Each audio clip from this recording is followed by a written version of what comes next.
Coucou les amis, j'espère que vous allez tous bien et que vous avez pu apprécier la recette d'hier. Je vous rappelle qu'on avait fait une salade de pois chiches avec asperges également et on avait fait courgettes, voilà. Courgettes, pois chiches et puis asperges, et on avait testé le fromage halloumi. Donc si jamais vous l'avez pas vu, c'était très sympa comme salade en fait. Vous pouvez la manger tiède ou froide. Je vous renvoie à la vidéo donc d'hier. Et également dans la description de la vidéo, j'avais mis une petite explication de ce que c'était le fromage halloumi parce que je ne connaissais pas non plus. Donc c'était très intéressant. Alors aujourd'hui, on se retrouve sur la chaîne LP Nutrition. Déjà, bienvenue.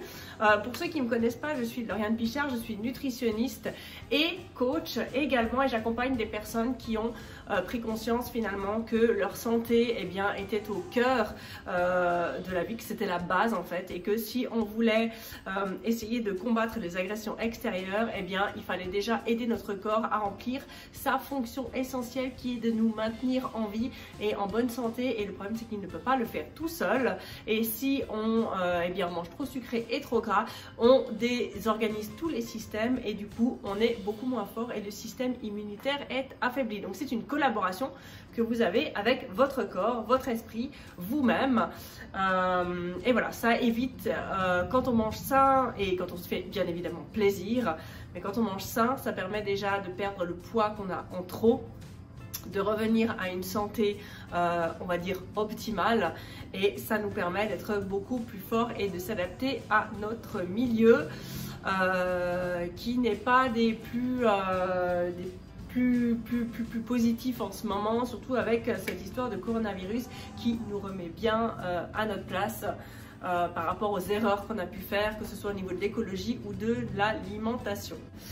Alors aujourd'hui, on va faire une demande. Ça fait longtemps que mon amie Isabelle, qui est coach yoga, qui a également une chaîne YouTube, m'a demandé de faire un crumble salé. Alors je ne sais pas pourquoi je ne l'avais pas fait avant, j'ai pas l'habitude, je fais des crumbles sucrés. Et là je me lance, donc on va faire un crumble courgettes, lardons et chèvre. Pour ceux qui n'aiment pas le chèvre, vous pouvez mettre tout à fait de la ricotta, par exemple, un fromage qui est un petit peu plus moins fort en goût, ou alors qui est bien évidemment différent de la chèvre. Ça sera tout aussi bien. Si vous êtes en Corse, vous pouvez mettre de la brousse. Vous pouvez aussi mettre du fromage à raclette si vous avez envie. Pourquoi pas? Je pense que ça peut se faire avec pas mal de sortes de fromages. Alors, il y a 3 étapes. Ça prend un petit peu de temps. Maintenant, quand on aime faire la cuisine et quand on aime prendre soin de soi, c'est pas 30 ou 45 minutes qui vont nous faire peur. On arrive bien à trouver ce temps-là dans la journée, ou alors on s'y prend la veille. Mais on arrive toujours à trouver du temps quand on veut faire les choses qu'on aime, que ce soit la cuisine, aller sur Facebook ou aller faire du sport, voir ses amis, voir sa famille. Quand on aime faire quelque chose, on trouve du temps. Et en plus là, c'est pour une raison de santé. Alors on y va avec les ingrédients. J'ai pris, donc on va prendre par étapes pour faire le crumble déjà. Donc la croûte du dessus, j'ai 60 g de farine, c'est de la farine d'épeautre, ce n'est pas de la farine blanche. Ensuite j'ai environ 80 g de parmesan et 60 g de beurre. Voilà. Ensuite, qu'est-ce que j'ai encore? Et de la chapelure, bien évidemment. Voilà, la chapelure que j'ai faite moi-même, je ne l'ai pas achetée. Voilà, du sel et du poivre. Ensuite, pour la garniture principale, j'ai à peu près 600 g, 800 g de courgettes. Ici, j'ai des lardons, de l'ail, donc ça c'est vraiment pour la garniture. Pour émietter sur le dessus, j'ai un petit peu de fromage de chèvre, environ 50 g. Et après pour la sauce, j'ai fait un petit mélange ici. J'ai l'équivalent de 2 cuillères à soupe de crème fraîche liquide, mais de crème fraîche épaisse. Moi j'ai de la mascarpone et j'ai à peu près 60-70 g de fromage de chèvre, un petit peu de crème pour diluer le tout et de l'huile d'olive. Alors, première étape, on va déjà faire le crumble. Donc le crumble, on va simplement, pas très compliqué. Alors ça fait, il y a de la maïzena aussi pour faire monter la sauce.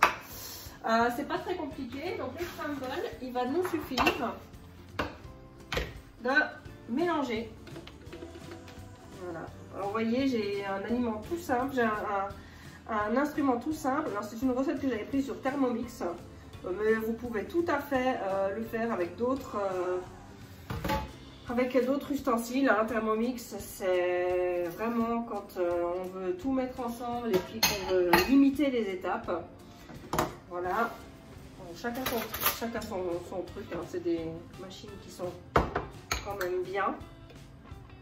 Mais si on n'en a pas, ça ne nous empêche pas de cuisiner. Hein. Hop, on découpe le beurre en morceaux, comme ceci. Et on rajoute la farine. Donc, vous voyez, rien de plus simple. Hein. Tac, on met tout dedans. Et on va mixer le tout. Un peu de sel, un peu de poivre.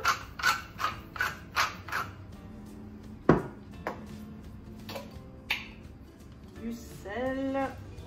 Alors moi j'ai du sel à l'agrume, vous pouvez prendre de la fleur de sel normale hein, ou du sel, c'est égal. Voilà, c'est parti. Voilà, alors mon crumble est terminé. Alors ça m'a vraiment pas pris beaucoup de temps. J'ai mixé le tout en fait. Et après je me suis amusée simplement à, voilà, à la main. À en faire des morceaux plus ou moins grands. Et tout ça, ça va être donc... C'est un mélange, donc je rappelle, de parmesan, de farine, de beurre, farine d'épeautre, de beurre, de sel, de poivre, de chapelure. Et qu'on va parsemer sur le dessus. Allez, on y va avec l'ail. Ça sent déjà super bon. C'est trop cool.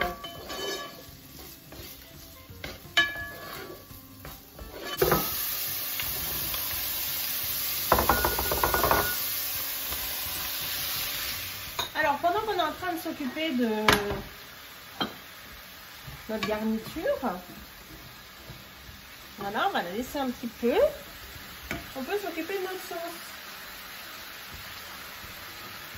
Alors, cette recette-là, on va dire que je la passerai plus dans du 20%. Alors, oui, en été, il y a des courgettes, vous me direz. Mais il y a le fromage de chèvre, qui n'est pas gras, hein. Donc je dirais que si on en mange raisonnablement, on peut quand même le passer à 80%, dans le 80%. Par contre, bah voilà, là c'est du 50-50 un petit peu. Hein. Donc, tout dépendra de la quantité qu'on va manger. Voilà, donc là, on va donc... Vous pouvez mettre du lait aussi. Dans la sauce pour l'allonger un petit peu.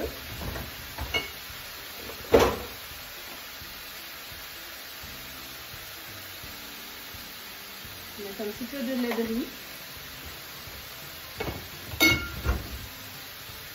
Voilà. Pour l'allonger un peu. Alors, une fois que tout est cuit, donc là j'ai ma sauce. Ici. Ok. Tac. Tac. Tac.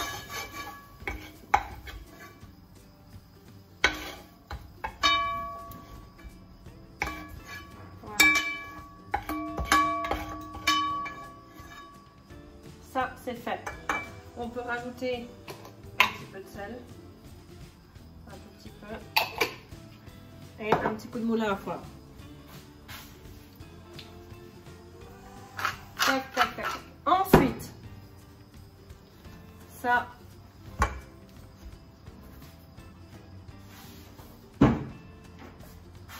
Ensuite, on y va avec. On a émietté un petit peu de fromage de chèvre. On le met sur les courgettes. La sauce, on la met par-dessus.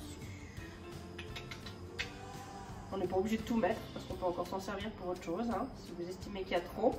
Pareil, c'est vous qui êtes maître de votre cuisine. Les recettes ne sont pas toujours adaptées ou très très justes. Donc, c'est à vous finalement d'improviser. Hop. Donc, je rajoute un petit coup de moulin à foire. Et après, hop, c'est parti.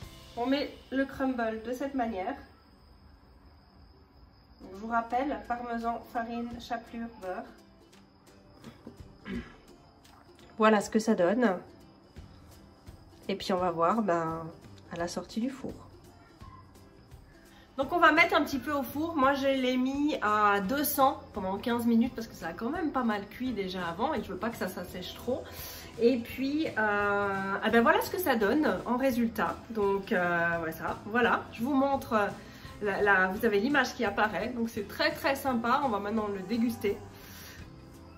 Et puis c'était donc une petite recette de crumble, courgettes, chèvre et lardons. Et j'espère sincèrement que ça vous aura plu. Isa, j'espère que la recette t'aura fait plaisir puisqu'elle venait de toi, l'initiative. Merci beaucoup de me donner des idées parce que c'est vrai que j'en cherche plein, mais ça me fait vraiment plaisir quand les gens interagissent et envoient des idées, donc n'hésitez pas. Je vous rappelle que si vous aimez la chaîne, vous pouvez vous abonner, liker les vidéos, activer la cloche des notifications pour recevoir les ateliers cuisine parce qu'on va souvent cuisiner ensemble. Vous aurez aussi des conseils nutrition.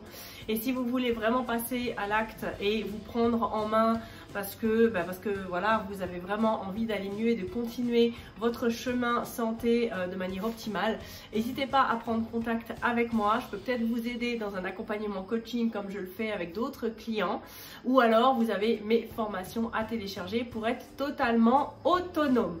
Voilà, sur ce, je vous laisse. On va faire une autre petite recette, un dessert cette fois-ci pour demain. Et eh bien, prenez soin de vous, c'est bientôt la fête des mères. C'est un plat que vous pouvez réaliser aussi pour la fête des mères, bien évidemment.